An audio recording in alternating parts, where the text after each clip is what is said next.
Welcome to the Well Woman Show, where we interview women executives, leaders, and entrepreneurs. And you're listening to the Well Woman Show, where motivated women achieve fulfillment and well-being. You're listening to the Well Woman Show. Take time for myself by coming to things like Well Woman Drinks. To be accepting of myself no matter what. Step away from judgment as much as possible. You're listening to the Well Woman Show.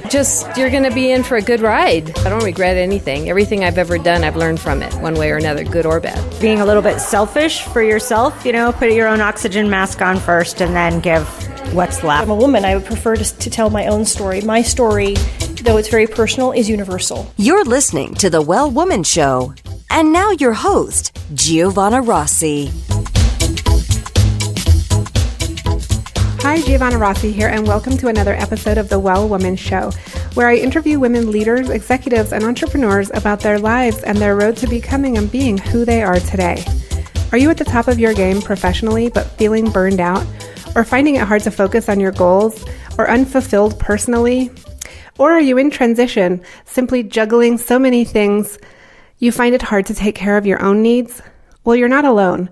We all need to activate the 4 universal superpowers. These are the internal strengths and abilities we all already have but don't use all the time. Superpowers can be cultivated, and they include awareness, intuition, action, and acceptance. Toward the end of the show, in a segment called Superpowers for Success, I ask my guest about her superpowers, and the answers will give you the strength, perspective, and power to live a well woman life. I'm so happy you're here, so thanks for tuning in. This episode of the Well Woman Show is brought to you by Collective Action Strategies, supporting organizations that support women and families, and by Well Woman Life Movement Challenge Quiz, your resource for living your best life. If you're in burnout or major transition, this is your time to figure out what's holding you back from making the changes you need to make in order to live your fullest, most joyful life. The cause of all of our challenges, personal or professional, can actually be rooted in the lack of internal superpowers and or external supports. Our Well Woman Life framework tells you which stage of the Well Woman life cycle you're in and what to do about it so you can truly live your best life. You can find out more at wellwomanlife.com/quiz. I'm so thankful for support from Natural Awakenings magazine in New Mexico, a monthly green, healthy lifestyle publication, and for support from High Desert Yoga, promoting optimum physical health, clarity of mind, and spiritual inspiration for all. Hello, well women. It's Giovanna here. It's, it's almost fall, and it is where I live, a very special time of year because we can smell green chili roasting everywhere we go. So it's a beautiful time of year. If you haven't been to New Mexico, got to come and check it out. It really is just the land of enchantment.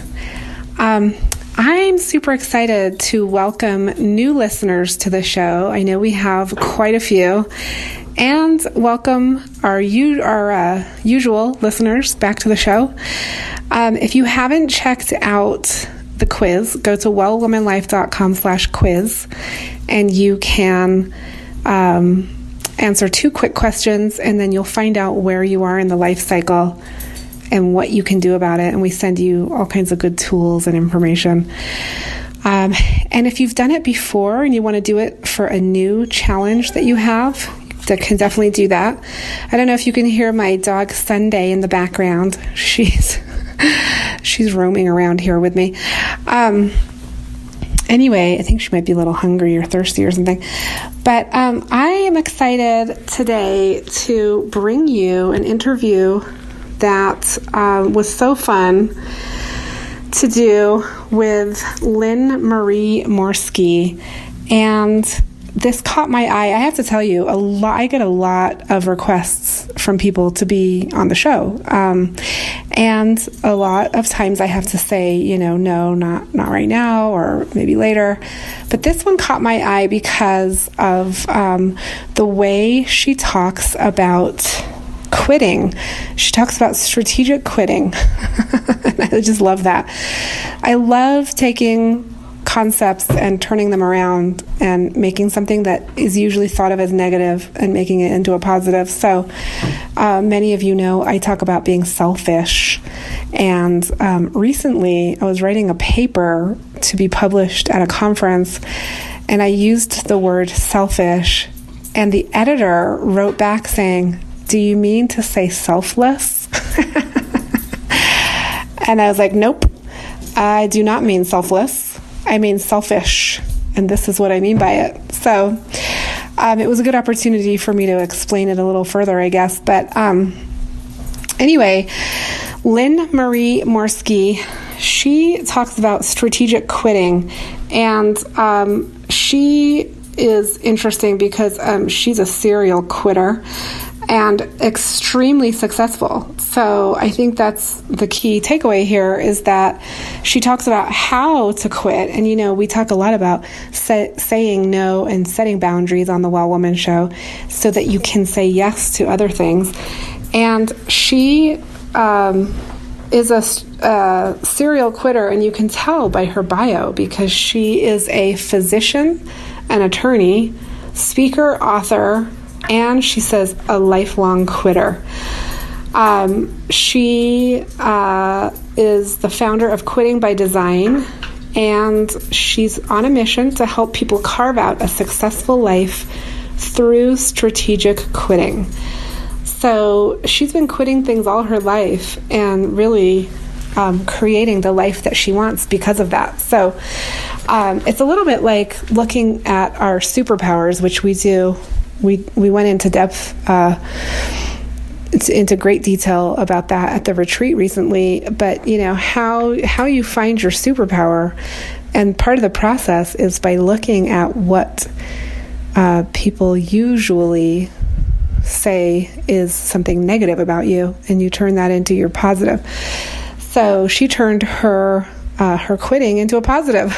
So I love it. You can find a link to Dr. Lynn Marie Morski's book, Quitting by Design, at our website, wellwomanlife.com/142show. Here's my interview with Lynn Marie Morski. Welcome to the show. Thanks for having me. Oh, I'm so excited to talk to you because, of course, the title of your book caught my eye, Quitting by Design.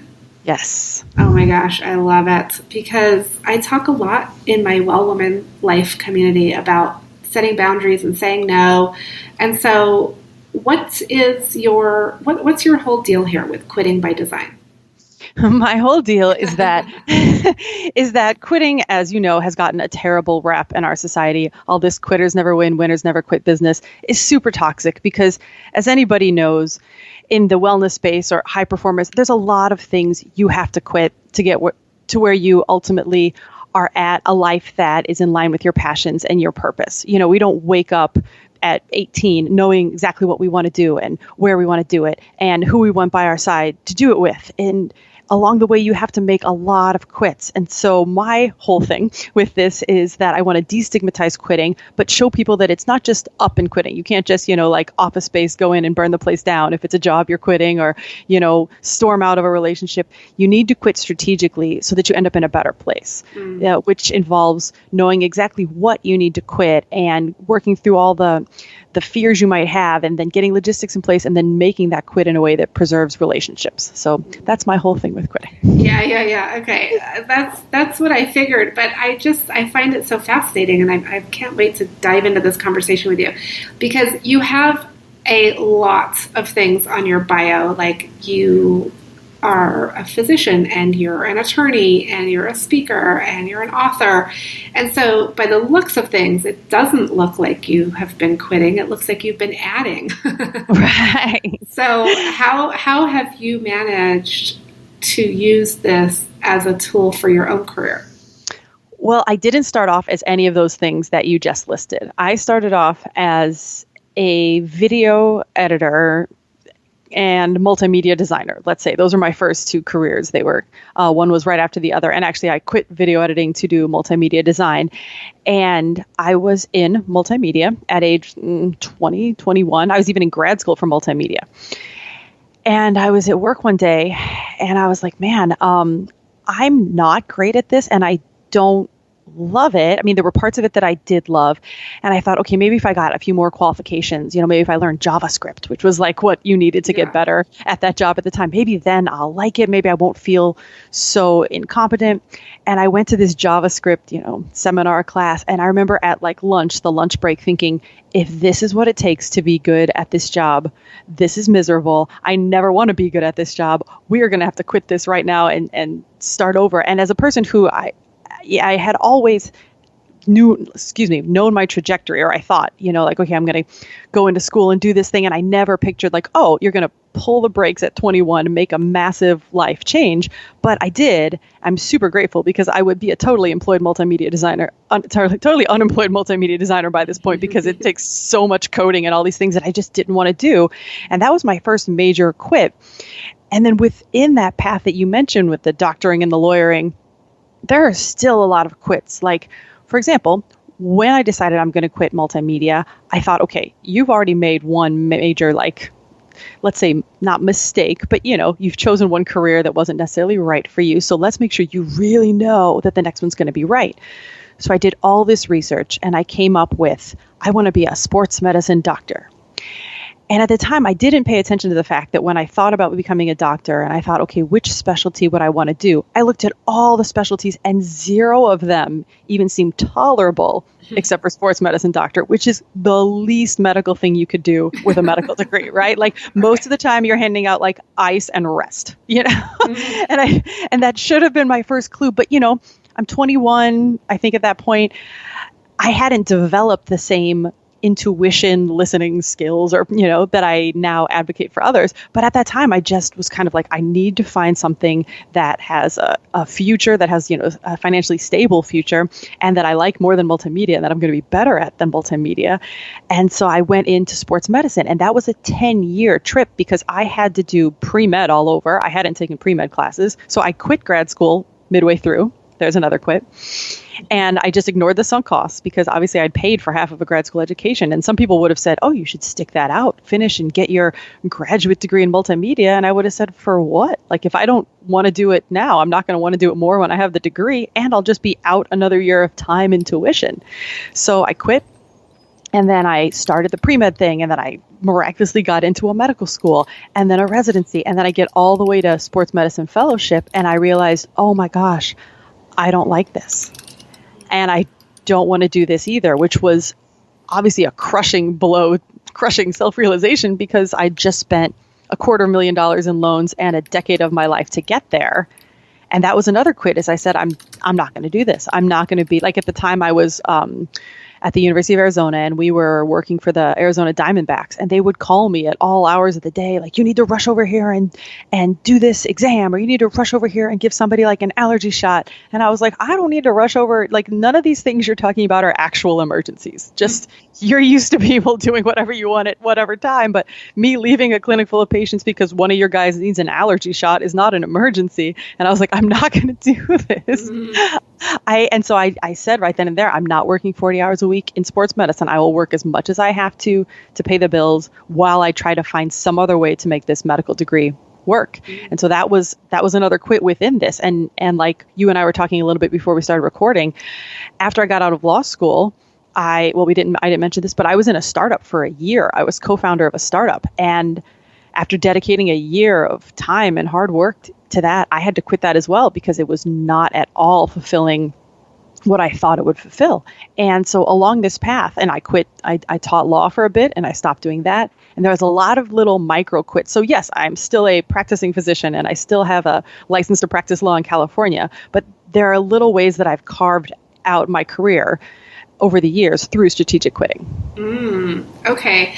And so I have lots of questions for you, but the first thing that comes to mind is that it seems like a very privileged position to be in, to be able to quit so many things. Yes and no. When I first started, it was not, because the reason my brother and I were at this point around the time I quit multimedia, where we realized that our parents had no retirement fund. We're not from a wealthy family, and my dad had worked for himself all the years of our life. And my mom had spent 26 years taking care of her mother who had a stroke. So there was like no pool of reserve. I mean, we were like, does my dad even have a retirement fund? And we would ask him, he's like, yeah, I'm going to eBay some stuff. And we're like, oh my God, like you're not getting any younger. How are we going to we realized we are going to be responsible for them. And it was at that same time when I thought, like, I'm not going to make enough as a multimedia designer, a poor one at that. Like I was already, because it's hard to be really good at something that makes you kind of miserable. So I was like, I'm not going to make enough as a multimedia designer to support them. And my brother was like working at the West End and he's like, I'm not going to make enough. So like, when we both went through this thing is like, what can we do that has a stable financial future? And my brother went to law school and I went to medical school. So we didn't come from a privileged point. Like my first quit was so that we could get to a point that we weren't in financial jeopardy if something happened to my parents. Okay. That's good. Good to know. That's good perspective on that. Yeah. And so in order to create what we want in our lives, we have to say no to some things, right? And so that is your strategic quitting, is to say, no, I don't have to do this anymore. I can close this door in order to open another door. Yes. Okay. And how do you talk about that in terms of like, when do you know that you need to quit in order to really open another door? And when is it just that you're being lazy and you just want to quit something? Yeah. And I love that question because the way that you know is that your body will tell you. Are you having insomnia? Is something keeping you up at night? And that can either be like, all right, I had a fight with my partner during the day, or I have a meeting with my boss tomorrow that I'm super nervous about because my boss is just like been after me for so long. Those kinds of things, when you have indigestion popping up out of nowhere, or for me, when I was in the startup, I had an email notification sound that only went off when I got startup related emails. And I would be going about my day completely equanimous, everything's fine. And all of a sudden that sound would go off and my stomach would just sink. And after this happened for, like weeks on end, I started thinking like, oh, hold it. Why is this one little noise able to rattle me so badly? And that was my body saying, because you don't want to be doing this, because you know that at the other end of that noise is an email that you're going to have to deal with that's not you in line with your purpose. You're just kind of fighting against this thing. You've gotten into the startup. You feel like you should keep going, but a lot of things were going wrong. And I thought like, not another email. And the counterpart to that is what you said, like, okay, when are you just being lazy? Well, if you're training for a marathon or something and you wake up in the morning, and you're like, oh man, like I don't want to do another 8-mile run, but that's just, there's like nothing in your body is telling you that. It's literally just your kind of self-talk, like, oh, this pillow feels really nice. I'd like to stay here. That's a different thing. But if you're training for a marathon and you've been training, and then every time you think about the marathon, you get that feeling in the pit of your stomach, or maybe your sleep has started to become affected because maybe you're overtraining, so I think the difference is when your body is giving you signs versus when that little voice in your head says things, because we know that voice in our head is our number one enemy very much of the time, right? Mm-hmm. So don't necessarily listen to that as much as listen to when your body, who isn't necessarily your enemy, but is very interested in keeping you alive and well, does the talking. Mm.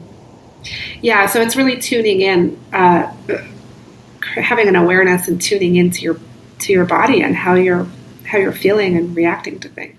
Completely. And that's why I said, if I had recognized this skill set and the importance thereof back when I was trying to decide on a medical career or a new career period, it should have jumped out at me that nothing else in medicine besides sports medicine seemed palatable.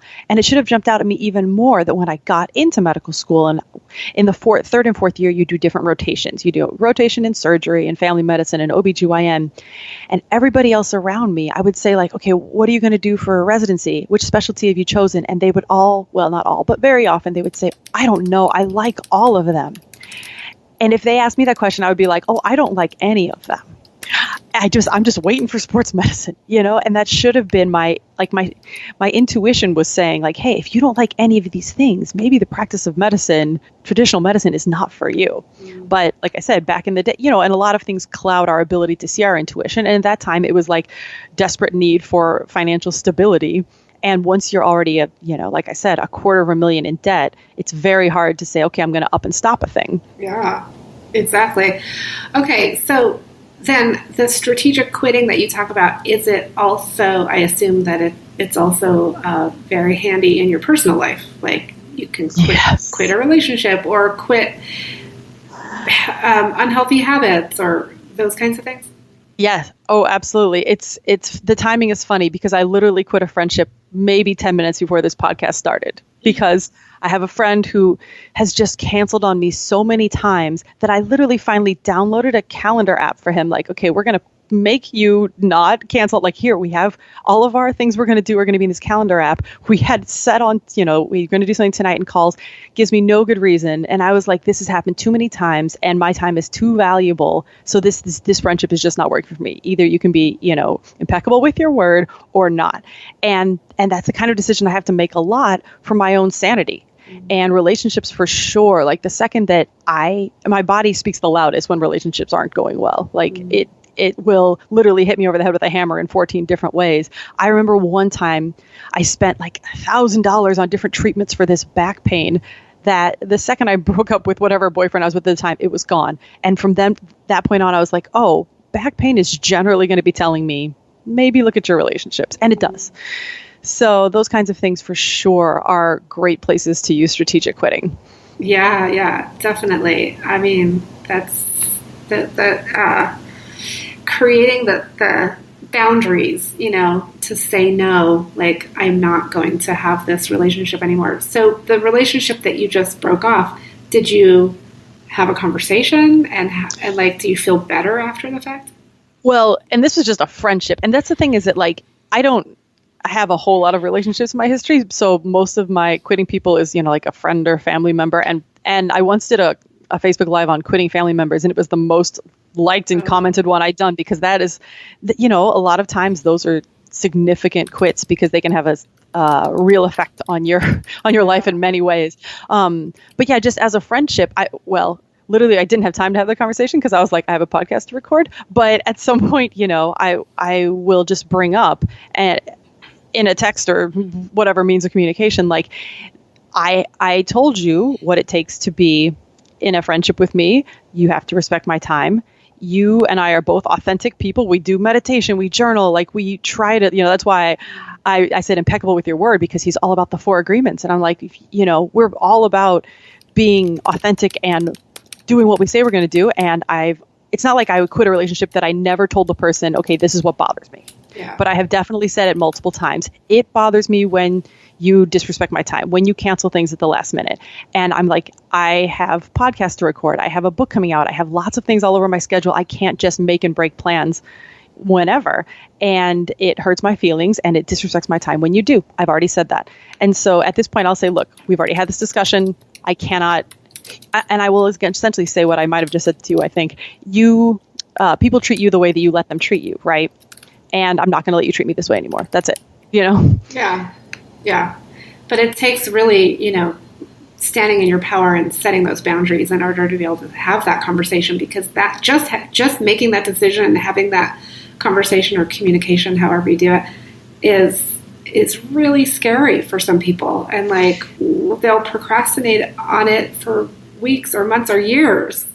Yeah. And this is the thing. The second and it's funny, you asked this just a second ago and I didn't answer it then, but you said like, how did you feel after? And I had about 10 minutes between that conversation and this podcast to sit there and think, I feel freer. And my entire life is built on the credo of freedom. And the reason I felt freer is because with somebody like that who's not reliable, for example, we had my birthday is in a week from tomorrow, and we had plans to do something for my birthday. And I had literally thought last night, what if he cancels on those plans that day? Like, how crushed will I be? And that's an anxiety there. Yeah. And to have this friendship or relationship of any type that keeps you in an anxious state is not freedom. And when I realized I'm going to have to let this friendship go, there was this sense of relief that like, I'm going to be free from the anxiety that that friendship brought.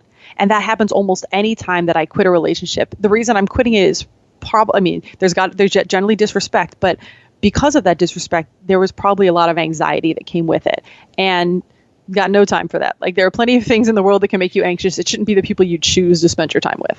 Yeah. Yeah. And then, what was I going to ask you? So quitting the relationship, I just lost what I was going to ask you to follow up. But let's talk about quitting a family member, because that is really hard. I mean, they're not going away. Well, they're not going away any more than anybody else isn't going away. And this may be one of the, it's either the most relatable thing I talk about or the most controversial. They are just people like everybody else. They just happen to share your DNA. And if they are your mother or father, that is one thing. And if there's some other relationship, that's another. If they're your children, that's a whole nother one. And I don't have any children, so it would be really hard for me to speak to that. But your parents chose to have you. Like, let's just say we're talking about quitting parents, because I think that's probably the one that has the most weight to it. You know, quitting an aunt or an uncle may, unless you're really close. But say we're talking about quitting parents. They chose to have you. And you did not have any choice in that relationship. And you can be very, very grateful for everything they did for you growing up, but you don't owe them anything because you did not have any choice in the matter. Like a friend of mine said, like, oh, my son, I gave up so many years for him. Now he owes me. I said, stop that sentence right there. He didn't ask for you to bring him up for 18 years. You chose to have a child. And that's why I think this is conflict. I mean, I don't have any kids, and I know people with kids may have a different view on this, but everybody also has parents. And think, like, do you want to spend your entire life indebted to people? And so many people do. They're like, they marry who their parents say they can marry. They take a certain job because their parents expect them to take a certain job. God bless my parents, who did not care at all what I did, as long as I was, not hurting anybody else and happy. Mm. And but I've had to quit some portions of my relationships with, say, my dad, because when we start talking about certain topics, he is very conservative and I am very not. And, they lead to a lot of stress and arguments and anxiety. And so I know, okay, I'm just not going to have these certain in-person conversations with my father. I've quit generally the in-person portion of our relationship. We can text, but it's just little boundaries like that have brought me a lot more relief from whatever kind of anxiety like an in-person conversation with him would have led to. Okay. So in your approach, it doesn't have to be like all or nothing, like cut them out of your life completely. It can be setting small boundaries that are smaller quits. Yeah. In my book, I talk about, quits can be so tiny and make a big difference. Mm. And that is a huge one. Like, if you could quit the person completely, sure.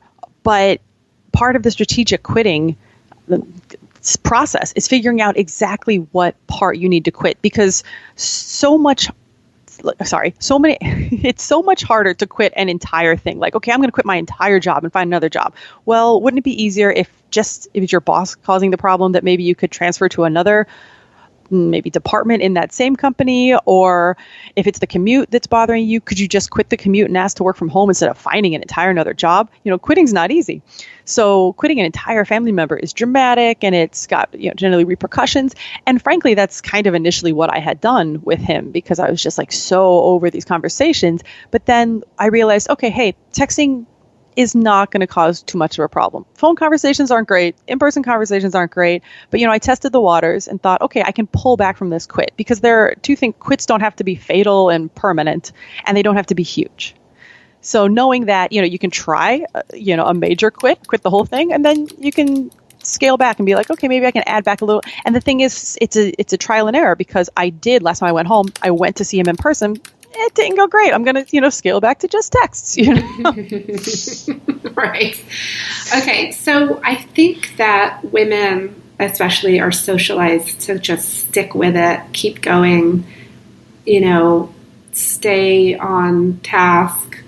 And so the idea of quitting or saying no or setting boundaries is actually really difficult for women. And in the work I do, we talk about that a lot. So do you deal with that in your book, or how do you talk about that?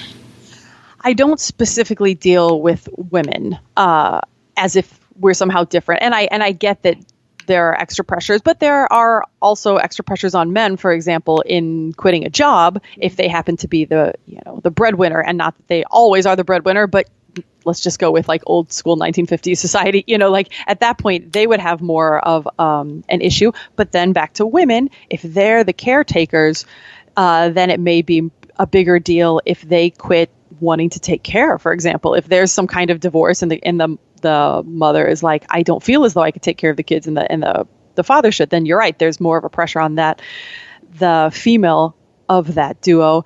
And I would just say that all of the tenets and everything I talk about in the book about strategic quitting applies so much to both, but it may be certain portions that you need to focus on to help get you through. Yeah. And the example I give is once somebody asked, and we were like at a bonfire with a bunch of people I didn't know. And he said, okay, I've got a question for you on the quitting front. He said, how do you quit a relationship if you're really in love with the person?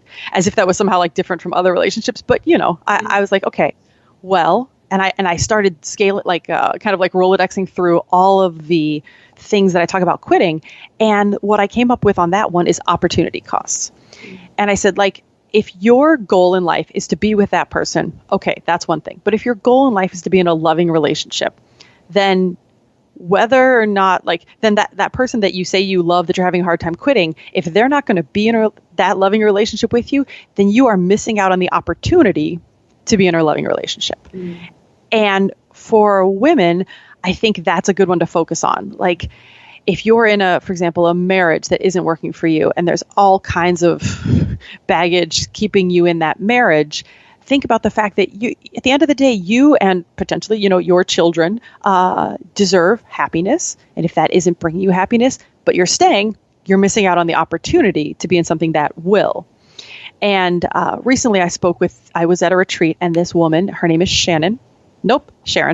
She is doing something extremely courageous. She is a mother of 3, and they're like between, I think, 9 and 15. And she's leaving for a year to go do charity work in Guyana. And so many people said to her, you are the mother and you're leaving your 3 kids for a year. Essentially she quit everything. She quit all her stuff. She's selling all of her stuff. She quit her job. She's doing this thing for a year. And she said, nobody would say that if a man was going off to war. They wouldn't say, oh my gosh, you're leaving your kids for a year. She's like, but I'm going off to help people and everybody's questioning me.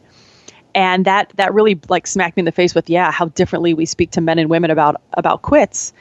And she said, this is what I say. She said, and she's a psychologist. So she comes from a place where she knows what she's talking about. Mm-hmm. She said, I want to be a role model for my kids. And I think women may benefit from looking at it at that way. Like, if your kids see you sticking in some position that isn't working for you, in a job, in a relationship, in whatever, and they see you just tolerating it, they're going to learn that tolerating less than the best is okay. Yeah. And that's not what you want to model for anybody. I'm assuming, I don't have kids, but I think you'd want to tell them like, hey, the world is your oyster. If something isn't working for you, move on. And so that's what Sharon is doing, is like, I'm going to show my kids this is what you do when you're called to do something. You don't let society tell you it's not okay and bow to these pressures. You go ahead and do it. And she's like, I'm sure my kids will be stronger for this year and they'll have a great story and something to look up to and a way of living their life that says, hey, we can do anything. Yeah.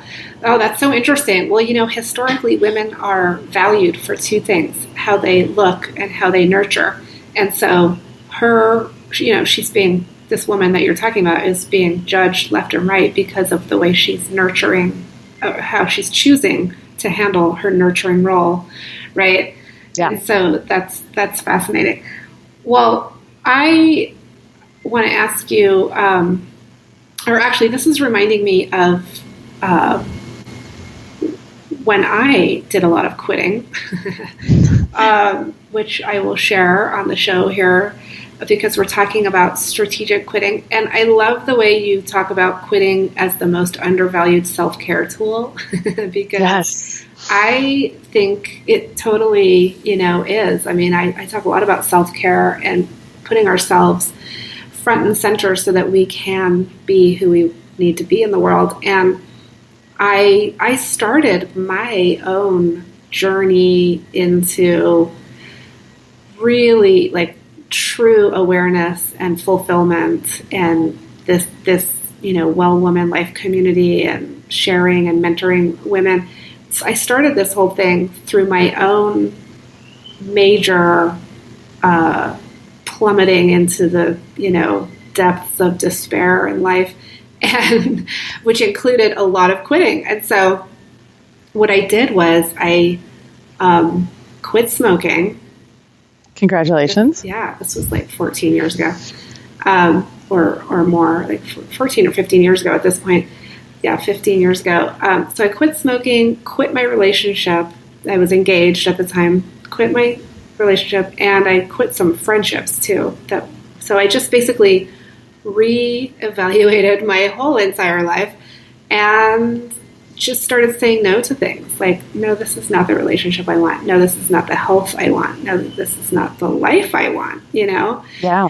And so I did a lot of major quitting and changing all at once, which is, it worked out for me. I wouldn't recommend doing everything at once, but, but anyway, it definitely set me on a path to really exploring what it means to stand in your power, be who you want to be in your life, and have a voice in it and drive, be in the driver's seat. Absolutely. Like I said, it's the path to freedom. And that's what I see as your version of the driver's seat. Like, I feel as though my life is by my design. And when something comes up and it's not by my design and I start feeling the shoulds, I've gotten to the point where, and this is what I'm saying about, self-care, is strategic quitting isn't just a thing you occasionally do. Strategic quitting is a framework that's in place so that when your intuition starts talking to you, you're not me, and you don't go like through 10 years of training to realize it. You're like, oh, hold it. What is it saying? I'm going to pay attention. And then you're able to move forward much more quickly and get rid of whatever, for me at least, whatever like the should is, so that I can get back to freedom. Because freedom is for me deciding what I should and shouldn't do, and not somebody else. Right. Yeah. Ooh, I love it. Okay. So, Lynn Marie, we are going into the segment called Superpowers for Success. So I want to ask you a few quick questions here to wrap up the interview. And the first one is, what does success in life mean for you? It's funny. I saw this on the things that she might ask you. And I was like, oh, that's such an interesting question. Success to me is when you're able to live your life according to your passion and purpose and your own desires, nobody else's shoulds. Like I said, a life that's free. And I don't like basing success on any kind of career or relationship parameters, because, like Bill Gates' kids, they don't need to work probably, but they can still be successful without having to work a day in their lives. But as long as what they're doing with their time is aligned with their purpose and their passion. And I may never be in a relationship, and I don't want to think like, oh, I've died unsuccessful because I didn't find a relationship. No, like as long as I keep doing things that I feel are helping the society at large, which I believe spreading the quitting message that's my goal, is to, help free up people by letting them know it's okay and actually great to quit things, very beneficial. If I can help destigmatize quitting, then I'm in line with my purpose. And if in my spare time I keep dancing and I play music and share time and laughs with friends, then, those are my passions. Then if I am on my deathbed and I've lived a life where I'm doing those two things, I will have been a success. Oh, I love it. This has made me think of a question I was going to ask you earlier about reframing quote unquote failures in your life as decisions you made to move on. Yes. And so I think it would be a useful exercise for people, and maybe you share this in your book, I don't know. An exercise would be to go back through and look at your life and the decisions you've made and the changes you've made in your life, and just kind of evaluate what was quitting in order to close a door and open another door, instead of beating yourself up about oh, that didn't work out, and then that didn't work out. Yeah, there's an entire chapter, as you guessed, in my book of quitting versus failing. One of those, you have the power, and the other ones you don't. So say I was at that multimedia job, which again, I was not great at. If I had just kept chugging along at that job, at some point in time, I probably would have failed to the point they would have said let's have you not work here anymore. If you get fired because you have not satisfied your, whatever they required of the job, then you have technically failed. Instead, I realized I'm never going to satisfy what I should in this job because I don't have passion for it. I'm not a coder by nature, and I don't want to learn coding skills. So I'm going to quit. And that's where you have the power, instead of waiting for life to tell you failed. But even when it, does tell you failed, you're right. You can go back and see hold it, there was a plan. This was all useful in one way or the other. And once I was giving a talk, and afterwards somebody said, how do you not have regrets? For example, regretting spending that time in multimedia, the money and the time that I spent. And I said, well, that was in 1998 that all took place. And then in 2017, I got really political in 2016. And in 2017, I was offered a job working in digital media for some nonpartisan political organization. And all those skills that I had used in multimedia, and not the hardcore coding ones, the ones that I didn't have, but the ability to use Photoshop and do some different graphics things and edit videos, they were all super useful in that job. And so it took almost 20 years for those skills to become useful again. But if skills that I used back in the day during what should have been a failure all of a sudden help me in this new job 20 years later, then anytime you're failing, think about the fact that I don't know right now why this is going to be useful in the future, but it will be. Yeah. Just have the faith. Right. Yeah, I love that. Okay. So when did you know you were really good at what you do?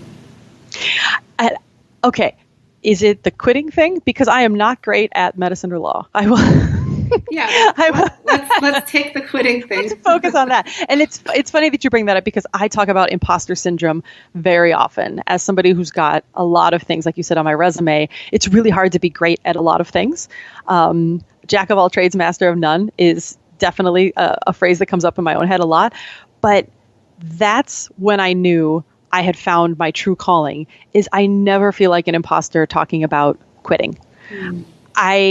In fact, how this whole thing started was I had been a Bernie Sanders delegate, and I had just gotten back from the DNC, and I had decided to not teach that semester. And I was like, what am I going to do I need to follow my passion. I practice medicine 2 days a week, so that leaves a lot of time to do other things. And I wrote these 2 pieces of paper down. I wrote what I like to do and what I'm good at. And on the what I like to do was help people, give advice, do public speaking. And what I'm good at, the number one thing I wrote at the top was quitting. And because at my law school graduation, I had given an entire speech on the benefits of quitting, because I had done it so often to get to where I was now a doctor and then a lawyer. And without the quits, I would have been a multimedia designer back in St. Louis. And when I wrote those 2 lists, I was like, I'm going to combine these 2. I'm going to do public speaking and give advice and talk to others about quitting. And then as soon as those 2 things came together and I started writing the book, I was like, this is clearly what I was meant to do. And that moment I talked to you about a second ago, where the person was like, what about quitting something you love? I had that, I didn't know this person. So there was kind of this extra fear of he's going to have a question. Am I an imposter? Do I really know know all the answers, quote unquote? I'm giving quotes as you can see me on this podcast. But I thought is this where I'm going to be exposed as a fraud? And he said, what about the person you love? And then the second that I was like, Rolodex, opportunity cost, I was like, no, I know these answers. I was born to do this. This is what I'm good at. So to me, it just feels so, I don't know, content and rewarding to know that after years of kind of feeling like an imposter in different areas, that this is the thing that I was meant to do. Oh, I love that. Okay, so describe a personal habit that contributes to your well-being. Besides quitting? it's definitely the best. I guess quitting is your personal habit, huh? I mean, it really is, because like you had alluded to before, all the other habits can either, like self-care habits, for example, like massage and meditation and journaling and breath work. I do all those things, but you can either do those things to get you back to baseline because certain situations in your life are causing so much stress and damage that they're like pulling you down from baseline, or you can do those things and use them to get you to a higher level. Like, you'd rather that meditation help you become more enlightened than just undo the stress of every day, right? So that's why this framework and strategic quitting, if I notice like, gosh, I just need a massage because this work week was so heavy. No, then try to do whatever I can to make the work week better, which may involve quitting, so that when I get a massage, it takes me from like feeling baseline to feeling amazing.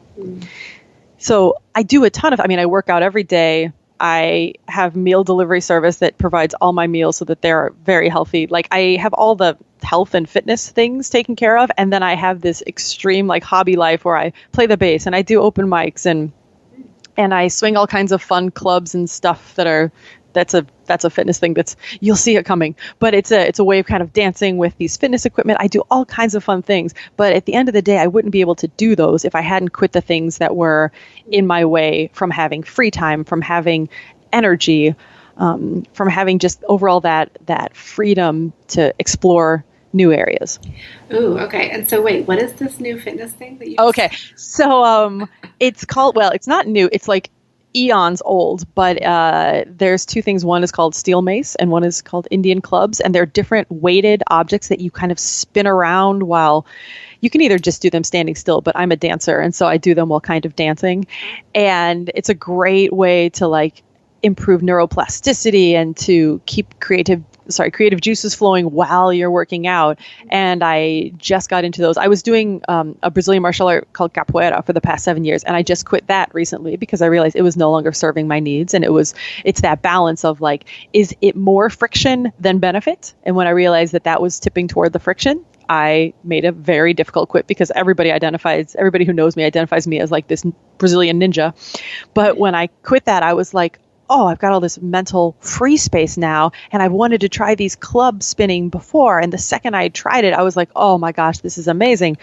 I get to be dancing and working out. And again, if I hadn't had the wherewithal to realize that capoeira was no longer working for me and quit it, I wouldn't have the time in my day to then like go and explore this new form of fitness. Right.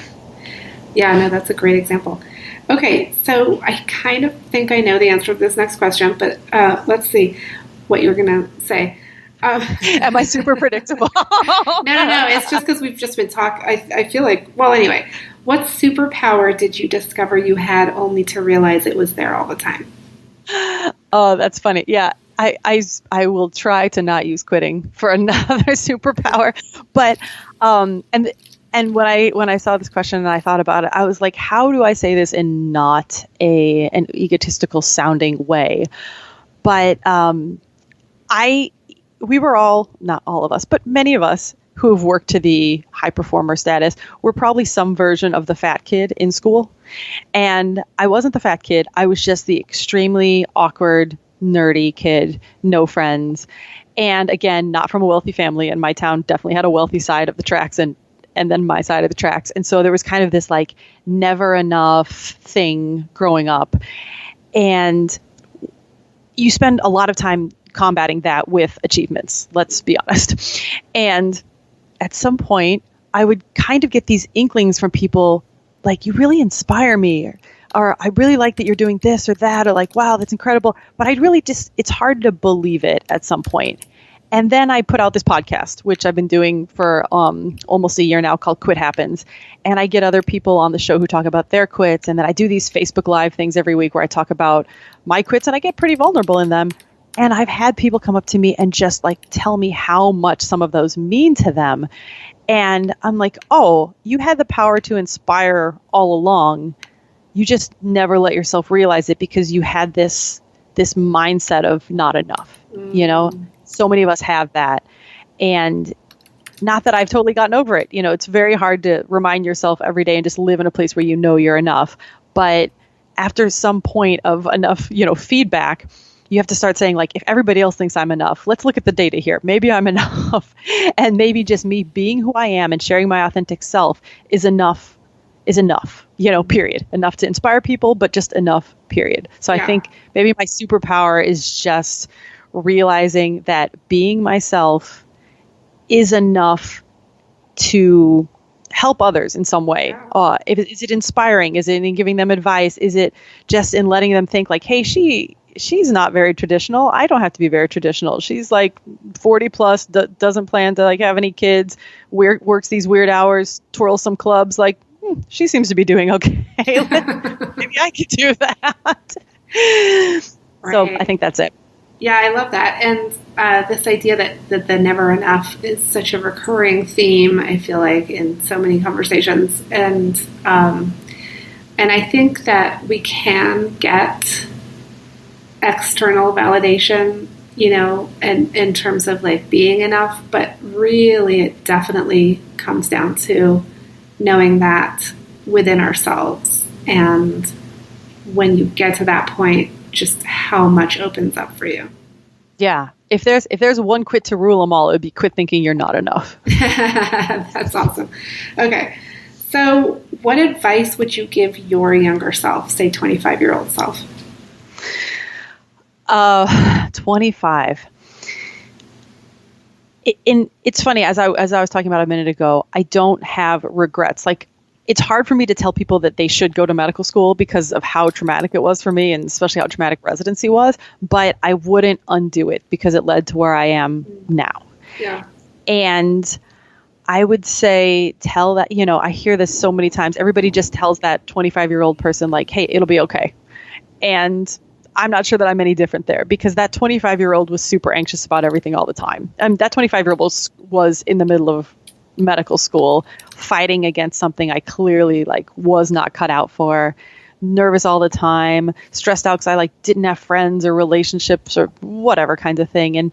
And I guess what I would tell that person is the universe has a plan. And that's another thing, kind of like the I am enough. It's one thing to hear it and intellectually say, yeah, okay, I get that. But then to really feel it and trust it is another. And I know that my 25-year-old self from the middle of nowhere in St. Louis, Southern Illinois, was not involved in anything hippie enough to have told me anything about the universe. And so at the time, just everything seemed scary, to think there was no plan for me. And I was just having to claw my way into success or whatever that meant, and trying to make myself financially stable, to be like, no, the universe has a plan for you. Just take it down a notch, breathe a little bit. It'll all work out. Okay. I love that. Lynn Marie, do you identify as a feminist? I do. I hope everybody does. I realize that this definition is very malleable these days, but I just firmly believe that women and men should have the exact same opportunities. And I don't know if that makes me a feminist or not, but that's what I believe. I've had people tell me in friend relationships, oh, but women, this and that, you're more, I was like, no. Whenever there's a but, no, yes, there are some different hormonal compositions and there's a different body structure and there are a few differences in that. But short of that, everything is that, we should be held to the same standards and we should have the same opportunities. And for sure, I firmly believe all of those things. I was watching a Ruth Bader Ginsburg thing, and she was talking about reproductive rights and the lack thereof, treating women as second-class citizens. And I was like, yes. RBG is my hero, and a true feminist. And I'm happy to follow in her footsteps and help in that arena wherever I can. I love it. I loved the documentary, by the way, RBG. Yes, that was it. That's what I was watching. Yeah, it was so good. Love her. So on this show, I define feminism as working for social, political, and economic equality. So I think we are on the same page there. Excellent. All right, last question. What are you reading right now? What's on your nightstand? There are 4 books on my nightstand. I'm kind of cycling through. One is called Change Your Schedule, Change Your Life. That's a book about chronology. It's fascinating. Another is called Quitters by Jon Acuff. which I thought I had read all the books on quitting when I wrote my book, and somehow this one snuck through, and it's so good and it's so fun to read. And also there's Byron Katie's Loving What Is, which I'm probably the last person to read. Like everybody else has already read this, but I'm catching up. And still hanging out on my bookshelf is the nightstand is the last thing I read, which is a book called Prison Break by Jason Goldberg, who is going to be on the podcast. I'm very excited about this. He's going to be on my podcast in 2 weeks, but it's a book about self-leadership, and it's incredible, and it's just going to sit on my nightstand because I loved every minute of it. And he even had a section on quitting, which I did not know. I mean, he wrote the book years before I met him, so it just tickled me to death that there's that. But shout out to Jason, because Prison Break will just hang out on my nightstand and make me happy forever. Yeah, I love it. Yeah, I have books like that too that just hang out there. And one of them is Byron Katie's Loving What Is. And, I have to tell you, she was a guest on my show. Which was amazing. And so cool. Yeah. So I would encourage listeners and you to go back and listen to that. It's an earlier episode. It's definitely before the 100th episode. It's like in the 70s maybe. But yeah, go back and listen to that, and I'll definitely link to these books in the show notes. We love book recommendations. And Lynn Marie, I'll also link to your podcast, Quit Happens, and your book that's coming out in September of 2018 called Quitting by Design. Yes, it comes out the 28th. I just got word from the publisher today. Yay, awesome. Yes. That's exciting. Yes. So thank you so much for being on the show, and we'll definitely be looking forward to your book. Absolutely. Thanks for having me. Thoroughly enjoyed this conversation. That's it for our show today. Remember, if you need support to live your Well Woman life, head over to wellwomanlife.com/Facebook to join us. Our monthly live event, Well Woman Drinks, brings women together to share our successes and challenges as women, leaders, moms, aunts, sisters, and all the other roles we carry. If you'd like to attend a Well Woman Drinks near you, or if there isn't one in your city yet and you'd like to start one, email info@wellwomanlife.com. If you enjoyed the show, please take a moment and subscribe in iTunes and leave a review. This helps raise visibility, which is super helpful when it comes to producing the show every week. For feedback, comments, or just to let me know you were listening today, find me on Facebook, Twitter, and Instagram @WellWomanLife. I'm Giovanna Rossi for The Well Woman Show. Until next time, have a super powerful week.